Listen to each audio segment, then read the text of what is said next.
بسم اللہ الرحمن الرحیم نحمدہ ونصلی ونسلم علی رسولہ الکریم اما بعد فاعوذ باللہ من الشیطان الرجیم بسم اللہ الرحمن الرحیم واللہ غالب علی امرہ صدق اللہ العظیم الصلاة والسلام علیکہ یا رسول اللہ وعلی آلکہ واصحابکہ یا حبیب اللہ الصلاة والسلام علیکہ یا رحمت للعالمین وعلی آلکہ واصحابکہ یا خاتم النبیین۔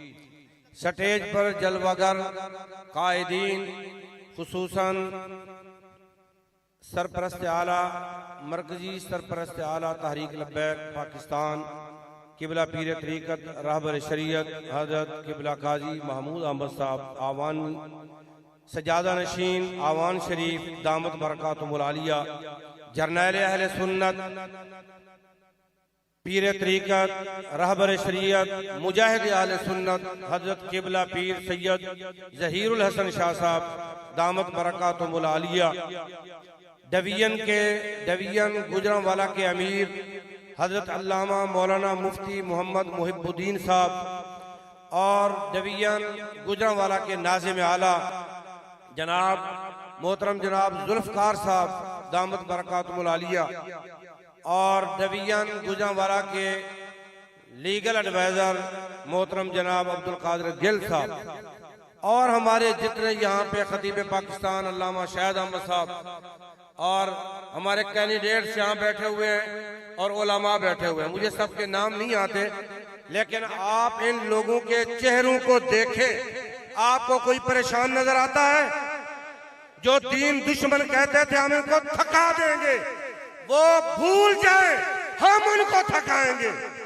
ہم محمود غزنوی کے وارث ہیں، انہیں تو 17 مرتبہ حملہ کیا تھا، ہم حضور کے دین کے لیے 700 مرتبہ بھی لڑنے کے لیے تیار ہیں۔ مت سمجھو تم ان کے حوصلوں کو پس کر دو گے، یہ حوصلے بھی پس ہونے والے ہیں۔ خدا کی قسم ہمارے لاہور میں نا ایک ہے راشد کرامت بٹ صاحب، وہ پہلے مسلم لیگ کی طرف سے تھے، اس مرتبہ وہ توبہ کر کے لبیک میں آگئے۔ جب آئے دوسرے دن آئے تو رو رہے تھے، کہنے لگا خدا کی قسم آج دن میں 2 مرتبہ تنہائی میں بھی روتا رہا ہوں۔ اس سے پوچھا کیوں؟ کہتا پاکی جتنی زندگی گزری ہے برباد گزری ہے، بدماشوں کے ساتھ گزری ہے، ایسے لچروں کے ساتھ گزری ہے، اب پتہ چلا ہے اصل راستہ یہ ہے، جب جاتا ہوں لبیک کا نعرہ لگاتا ہوں میرا دل بھر جاتا ہے، خوش ہو جاتا ہوں، کم از کم دن میں کئی مرتبہ اپنے نبی کا نعرہ لگاتا ہوں۔ اور اس نے کہا مجھے اس سے کوئی غرض نہیں ہے، مجھے سیٹ ملے نہ ملے، میں تو جیت چکا ہوں، کیوں گند سے نکل کر کے رسول اللہ کے راستے پر آ گیا۔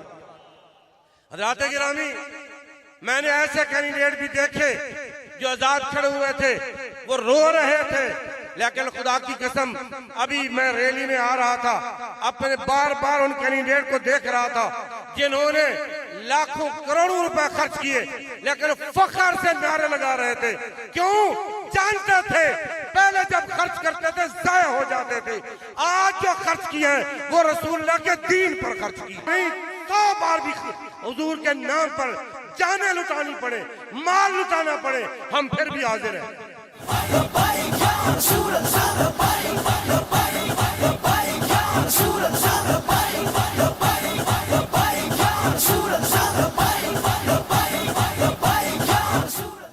میں آپ حضرات کو کہنا چاہتا ہوں پریشان نہیں ہونا، پریشان نہیں ہونا، اپنے جذبات ٹھنڈے نہیں کرنے۔ کیوں؟ بھائی تم جس مشن پر آئے ہوئے ہو وہ بہت بڑا مشن ہے، اس کے لیے صحابہ نے جانیں دی ہیں، صحابہ نے گردنیں کٹائی ہیں، صحابہ نے قیمیں کروائے ہیں، وقت کے اماموں نے جانیں دی ہیں، جیلیں کاٹی ہیں۔ ابھی تو ہمارا سفر ابھی شروع ہوا ہے، مسئلہ ہی نہیں ہے، انشاءاللہ ہم میدان میں رہیں گے اور آخر تک رہیں گے۔ اور آخری بات، قبلہ بابا جی رحمت اللہ علیہ کا ایک کلام میں سن رہا تھا، آپ نے فرمایا رحمت اللہ تعالی علیہ، انہوں نے ایک خط لکھا حضور کی بارگاہ میں، مدینہ پاک میں ایک بزرگ تھے، غلام رسول بلیاں والی سرکار، وہ مدینہ پاک میں رہتے تھے. پورے مدینہ پاک کی بلیاں وہاں جمع ہوتی تھی اور ان کو جانشین حضرت ابو ہریرہ کہا جاتا تھا.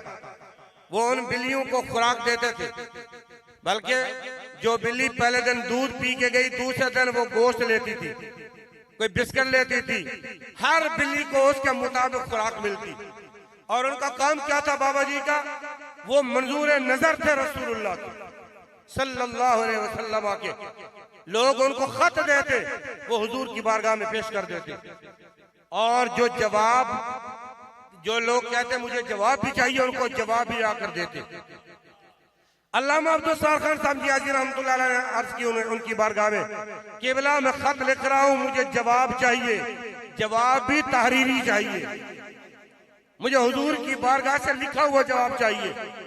انہوں نے لکھا، یا رسول اللہ صلی اللہ علیہ وسلم، آپ کے دین کے لیے میں نے بڑی قربانیاں دی ہیں، برف کے بلاکوں پر بھی لٹایا گیا ہوں، اور میں نے شادی بھی نہیں کی ہے، جیلیں بھی کاٹی ہیں، لیکن افسوس ہے آپ کا دین نافذ نہیں کروا سکا.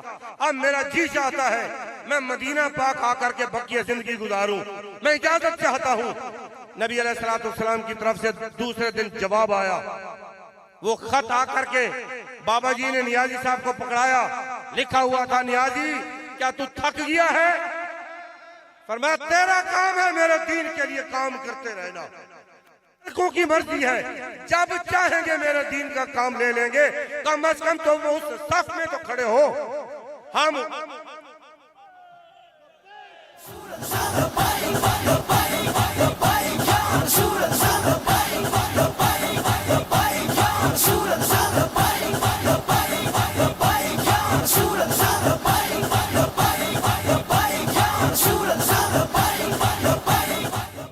کتنے خوش قسمت ہو تم، اپنے نبی کی حمایت کے لیے کھڑے ہو گئے. بدبخت وہ لوگ ہیں جو دنیا کے لیے تو گئے، اپنے نبی کے دین کے لیے نہیں کھڑے ہو سکے. ہمارا کارکن، یہ تو کینڈیڈیٹ ہے نا، ہمارا کارکن اس وقت جیت گیا جب حضور کے دین کے لیے گھر سے نکلا ہے. جس نے جا کر کے حضور کے دین کے لیے مہر لگائی، وہ تو اسی وقت دین جیت گیا.